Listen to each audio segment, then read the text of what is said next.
E aí galera, sejam bem-vindos. Eu sou Pedro Lima, professor da Universidade Federal do Ceará, no Departamento de Fisioterapia. E a aula de hoje vai ser sobre a articulação temporomandibular, a famosa ATM. De uma maneira mais simplista, essa articulação ela é vista isoladamente. Mas quando a gente tem em mente a complexidade de articulações que se interligam com ela, existe um fisioterapeuta no Chile chamado Mariano Rocabado, que ele denominou essa complexidade como o sistema crânio-cérvico-mandibular, uma vez que todos esses ossos e articulações estão biomecanicamente interligados, tá bom? Esse sistema ele tem a função de respiração, deglutição, mastigação e de fala. Tudo isso, direto ou indiretamente, envolve a articulação temporomandibular. Tá? Então, o Mariano Rocabado ele definiu que a estabilidade ortostática da postura do crânio sobre a coluna vertebral é um importante fator de diagnóstico das disfunções temporomandibulares, das DTM. Nós vimos na aula passada sobre cervical que a cervical alta tem íntima relação com a posição do occipital, ele faz parte da cervical alta. E, portanto, isso muda a posição do crânio como um todo, uma vez que o occipital é a base dos ossos do crânio. E isso muda as forças compressivas e tensivas sobre a articulação temporomandibular. As alterações de postura da cabeça e do pescoço influenciam diretamente a posição de oclusão dos dentes, tá? E isso também influencia a articulação temporomandibular. Portanto, na postura ideal da cabeça, do crânio, pescoço, sobre a postura ortostática, maior volume, maior parte do volume se encontra à frente, né? Nós já falamos que a linha da gravidade ela corta a cabeça 2/3 anteriores. Então, essa posição imaginária do nosso centro de gravidade, ela está à frente da cabeça, mas está atrás da curvatura de lordose da cervical. Isso precisa ser devidamente equilibrado. No plano frontal, a posição ideal ela tem um alinhamento de 3 planos em paralelo. É o plano bipupilar, é o plano otológico e é o plano oclusal transverso. Tá? Esses 3 planos devem estar em paralelo. Essa posição é regulada pela ação de mecanorreceptores, mais uma vez a propriocepção articular influenciando a posição da cabeça e do pescoço. E, por consequência, a ATM também. Esses 3 planos eles se mantêm numa linha horizontal e em paralelo para garantir a estabilidade de postura do crânio. O equilíbrio dos músculos que estão na região posterior da cervical e na região superior e inferior do ocioide estabelecem uma relação de equilíbrio entre si.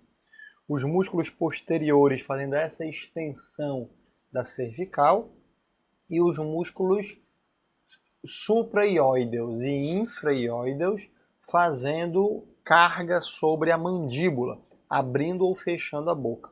Então entendam que numa posição neutra, que é essa primeira foto aqui, esses músculos estão em relação equilibrada. Numa segunda posição, em que a cabeça está numa posição de extensão, nós temos o encurtamento desses músculos posteriores com tensionamento do infraioideu principalmente. Já numa posição em que a cabeça está fletida, tem um tensionamento desses músculos posteriores com relaxamento desses músculos supra e infraioideus. Isso é para mostrar que se você fizer uma extensão da cabeça e tentar fechar a boca, vai ser difícil conseguir fazer isso. Se você fizer uma flexão completa da cabeça e do pescoço e tentar abrir a boca, também vai ser difícil. Veja nessa figura que nós temos a origem e inserção de uma série de músculos que estão na região do pescoço. Esses músculos eles se relacionam com os músculos da mastigação que são o músculo temporal, músculo pterigóide, músculo masseter, os supraioideus e os infraioideus. Mas nós temos aqui também esternocleidomastoide e nós temos aqui também músculo trapézio superior. Tá? Então, a relação de interdependência entre esses músculos e o alinhamento da coluna cervical aqui no pescoço vai dar a dinâmica biomecânica que as cargas vão estabelecer em cima da ATM. Esse osso aqui se chama osso temporal, é um osso que compõe a articulação da ATM. Nós temos aqui no osso temporal o processo zigomático, nós temos o tubérculo articular e nós temos a fossa mandibular, que é côncava. Ela vai se articular com a mandíbula, que é outro osso importante da ATM, porque na mandíbula nós vamos ter o côndilo da mandíbula, que é essa estrutura convexa, que vai se articular com a fossa da mandíbula, a incisura da mandíbula, o processo coronoide da mandíbula. Entre o côndilo e o ângulo, nós temos o ramo da mandíbula. Essa parte que faz a curva nós chamamos de ângulo da mandíbula. Do ângulo até o queixo nós chamamos corpo da mandíbula. E aqui no queixo nós chamamos proeminência mentoniana ou eminência mentoniana. É o queixo, tá bom? Existem 3 ligamentos importantes na articulação da ATM. O primeiro ligamento chamado temporomandibular, o segundo ligamento por dentro, por trás lá da mandíbula, chamado esfenomandibular, e um posterior chamado estilomandibular. Vejam que eles todos unem os ossos do crânio à mandíbula. Tá? Então existe uma ligação anatômica direta entre eles. Outra estrutura importante dessa articulação é o disco articular, que é uma placa fibrosa, oval e côncava na superfície inferior. Ou seja, nós temos a fossa mandibular, nós temos o disco articular e nós temos o côndilo da mandíbula. E essa articulação ela é subdividida entre fossa da mandíbula e disco e côndilo da mandíbula e disco. Todas elas formam articulação de regra côncavo e convexo. Mas observe nessa primeira figura aqui de fundo preto que existe uma dupla relação côncavo-convexo, côncavo-convexo. O disco é uma estrutura extremamente importante para movimento e para a artrocinemática da articulação da TM. Tá? Nessa biomecânica da TM, os movimentos principais que podem acontecer aqui são abaixamento da mandíbula, depressão da mandíbula, é a abertura da boca, elevação da mandíbula, fechamento da boca, laterotrusão ou desvio lateral ou lateralização da mandíbula, a direita e a esquerda, protusão quando ela vai para frente, retrusão quando ela é projetada para trás. Tá? Então esses são os movimentos, o fechamento da boca, boca fechada, a abertura da boca, boca aberta, queixo para frente, protusão, queixo para dentro, o professor Rodrigo Oliveira, retrusão, e boca torta, laterotrusão para a direita ou laterotrusão para a esquerda, tá bom? Nós temos aqui alguns vídeos que eu vou disponibilizar no sistema virtual para vocês poderem visualizar sobre o movimento de abaixamento e elevação da mandíbula, tá? Eu não sei se eu der um ESC aqui da tela, se vocês conseguem visualizar. Eu vou tentar, tá bom? Pronto. Aí dá certo aqui também. Então veja que na abertura da boca, tanto o músculo temporal quanto o músculo masseter estão relaxados. Quem está fazendo força é esse músculo que está aqui, ó, que é o músculo digástrico. É um músculo supraioide. Tá? Abertura e fechamento da boca por uma visão sagital interna. Olha o zoom que ele está dando agora para vocês visualizarem o que acontece lá na articulação temporomandibular durante o abaixamento e o fechamento da boca. Então, na abertura da boca, o côndilo desencaixa e desliza para frente. No fechamento da boca, o côndilo ele encaixa e desliza posterior. Então, na abertura, deslizamento anterior e no fechamento, deslizamento posterior. Olha a posição do disco. O disco está fixo por um ligamento posterior aqui atrás e por um ligamento anterior aqui na frente. Veja que para o côndilo movimentar para a abertura da boca, ele além de deslizar para frente, ele tem que deslizar para baixo, senão ele vai bater nessa proeminência óssea aqui, que é o tubérculo lá do zigomático, o tubérculo articular, tá bom? Então ele vai para baixo e para frente para poder fazer a abertura da boca. Aqui uma visão por baixo, inferior desse mesmo movimento, tá? Então, vejam que durante o abaixamento, que é a abertura da boca, existe uma fase inicial, que é uma boca semi-aberta, né? Fase intermediária e fase final. Veja que em cada uma dessas fases, o que é que vai acontecendo, né? Aqui o disco ele faz um rolamento em torno do próprio eixo, depois ele desliza para frente para poder desviar do tubérculo articular, e aqui ele desliza mais para frente ainda. O disco vertebral que acompanha esse movimento do côndilo mandibular, ele fica tensionado excessivamente aqui, o seu ligamento posterior, para evitar que ocorra uma luxação, uma subluxação do disco, tá? Então veja que numa fase a boca fechada, né? O côndilo está completamente encaixado, e na medida que a pessoa vai abrindo a boca semi-aberta, isso vai se deslocando para frente, até a boca estar completamente aberta. Isso faz uma carga de compressão enorme com tensionamento do ligamento posterior aqui do disco. Já o movimento oposto, que é o movimento de fechamento da boca, tem a participação importante do músculo temporal e do músculo masseter. Tá? Então, vejam o seguinte, durante a abertura da boca, a fase inicial existe uma rotação do côndilo da mandíbula sobre o disco. Então é a subarticulação côndilo-disco. Ele gira em torno do próprio disco. Na fase final, a mandíbula e o disco deslizam para frente e para baixo, para desviar daquele tubérculo articular, para não ter choque ósseo. Já na elevação, que é o fechamento da boca, é o contrário, né? Existe o côndilo da mandíbula junto com o disco deslizando para trás e para cima, para desviar também do tubérculo. E na fase final, existe uma rotação do côndilo da mandíbula em posterior sobre o disco. Tá? Então veja que na abertura da boca, começa o movimento artrocinemático disco sobre o côndilo da mandíbula. E depois termina ambos juntos, deslizando para frente para desviar do tubérculo articular.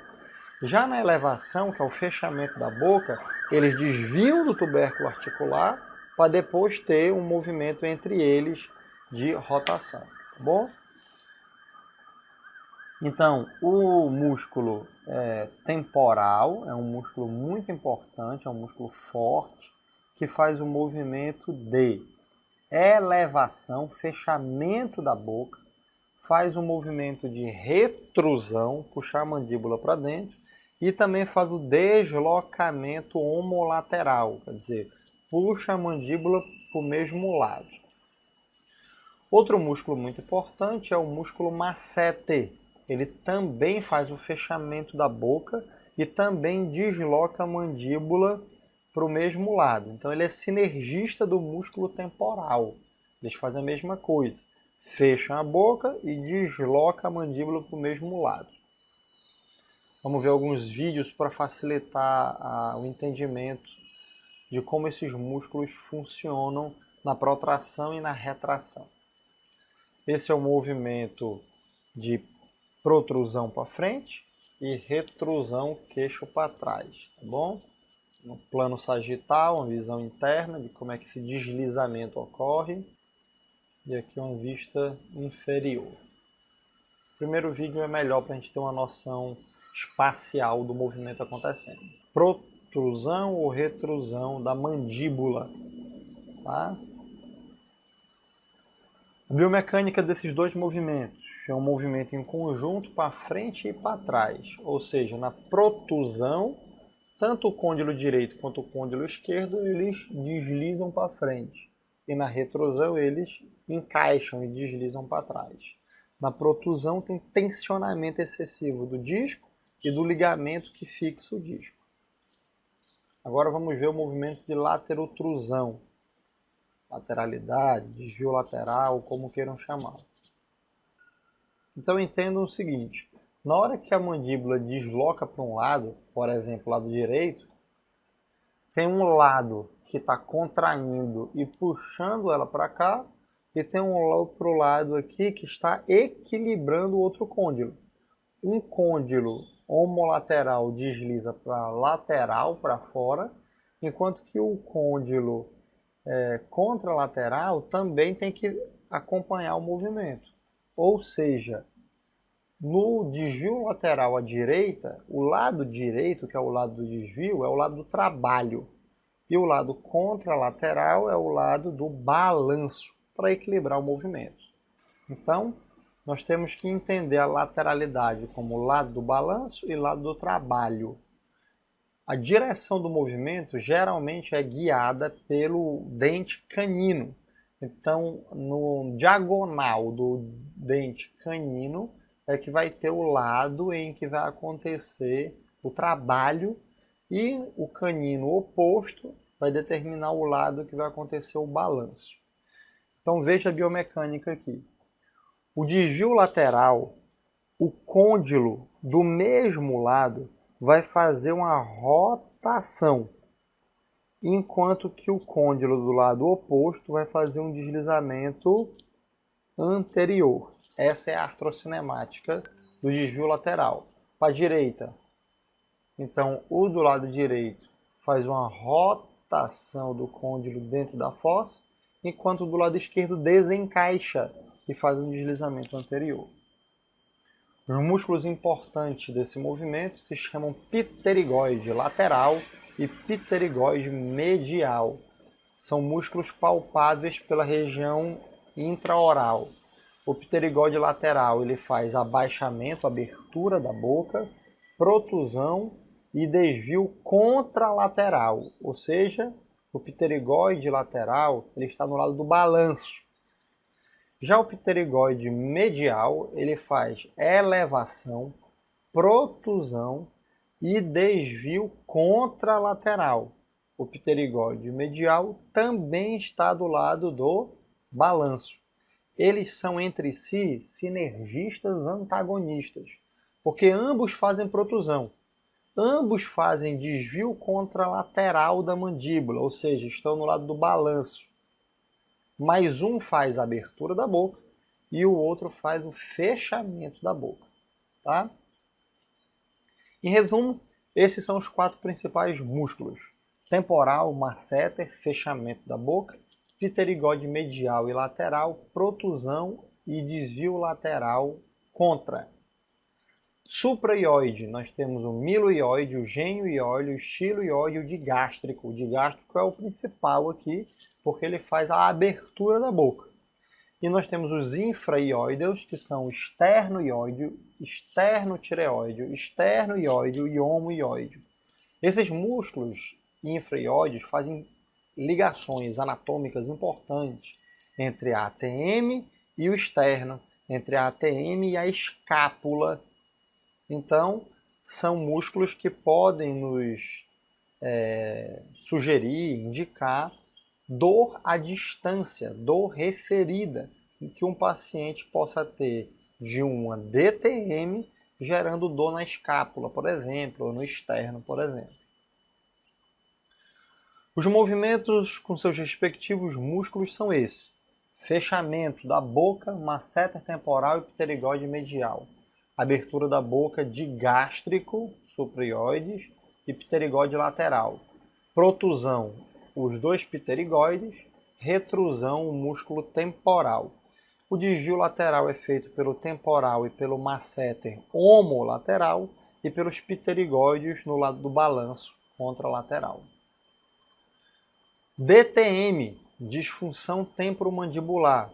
Quadro clínico geralmente são sinais e sintomas de estalido, diminuição da força de mobilidade, diminuição da amplitude vertical de abertura da boca, diminuição da amplitude lateral do movimento da mandíbula, cefaleia de tensão, dor de cabeça de tensão, travamento da articulação durante a fala ou durante a deglutição, dor referida na ATM ou regiões próximas à ATM e bruxismo noturno, apertamento dentário, desgaste da coroa dos dentes, má oclusão.